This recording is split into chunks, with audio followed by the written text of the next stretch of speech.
Number 6. The CIA's pet journalists. In the 1950s, the CIA turned hundreds of journalists into their personal propaganda puppets. During the height of the Cold War, the CIA was worried about communists spreading their ideas through newspapers. Instead of starting their own newspaper, they did something far more insidious. They started recruiting journalists from America's biggest news outlets. We're talking reporters from the New York Times, CBS News, and Time magazine. By the 1970s, the CIA had over 400 journalists working for them. Every time Americans picked up a newspaper, they might have been reading CIA-approved stories without knowing it. These journalists weren't just writing stories. They were planting fake news, killing stories that made the government look bad, and spying on people they interviewed. The operation was exposed in 1975 when Congress launched an investigation. They found so much evidence that the CIA had to promise they'd stop using journalists as spies. But there was a catch. They only promised to stop using American journalists.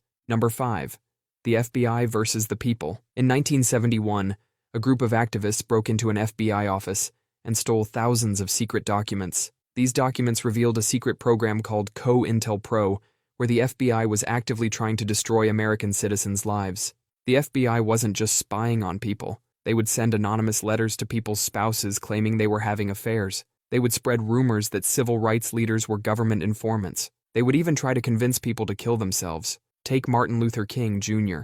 The FBI sent him a letter encouraging him to commit suicide. They wrote, "There is only one way out for you. You better take it before your filthy, abnormal, fraudulent self is bared to the nation." They targeted anyone they considered subversive. Civil rights activists, anti-war protesters, and women's rights groups were all fair game. This program ran for 15 years before anyone discovered it, and we only know about it because some activists found the right filing cabinet. Number 4. The Gulf of Tonkin Incident. The Gulf of Tonkin incident was one of the most successful fake attacks in history. It started a war, and the US government knew it was fake almost immediately. On August 2, 1964, the USS Maddox was deliberately provoking North Vietnam to react as part of a secret operation. 3 North Vietnamese torpedo boats attacked the Maddox. This first attack was real, but what happened 2 days later would change history. On August 4th, the Maddox reported another attack. Sailors claimed they saw torpedo wakes in the water. They fired nearly 300 rounds at nothing.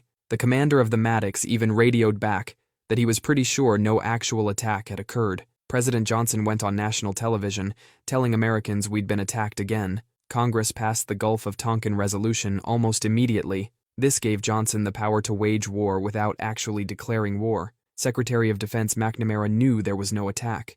Johnson knew there was no attack. The NSA knew there was no attack, but 58,000 American soldiers would die in Vietnam anyway. Robert McNamara later admitted in the documentary Fog of War that the whole thing was made up.